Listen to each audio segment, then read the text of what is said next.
સાથે જ ખાતે જે આગનો બનાવ છે તે બન્યો છે, દ્રશ્ય છે આપને બતાવવા માંગીશ કે કઈ રીતે અહીંયા આગ છે તે વિકરાળ છે અને તેના કારણે અમદાવાદ ફાયરની 10થી વધારે ગાડીઓ છે તે ઘટના સ્થળે પહોંચી છે અને લગભગ 40થી પણ વધારે જે જવાનો છે તે અહીંયા જહેમત છે તે આગને બુઝાવવા કરી રહ્યા છે। જે જોઈ શકાય છે આસપાસની જે કન્સ્ટ્રક્શન છે તે પણ આગની ચપેટ છે તેમાં આવ્યું છે।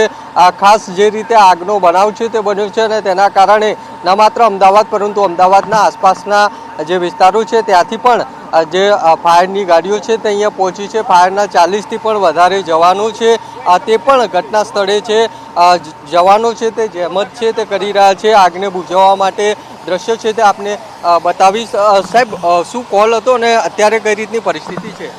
ફેથ કરીને સાંતેજમાં એક કંપની છે, એમાં વેક્સ અને બીજા કેમિકલ એનું કંપની હતી, એમાં ફાયર થઈ છે ને ફાયર ફાઇટિંગનું કામ ચાલુ છે અત્યારે। ટોટલ કેટલા જવાનો આપણા છે ને કોઈ જાનહાની? જાનહાનીના તો કોઈ સમાચાર નથી, પણ જવાનો લગભગ અમારી બધી ગાડીઓ મળીને કલોલ, ગાંધીનગર જીએસડીએમએ ને અમદાવાદ એ બધી મળીને લગભગ 20 ગાડીઓ છે।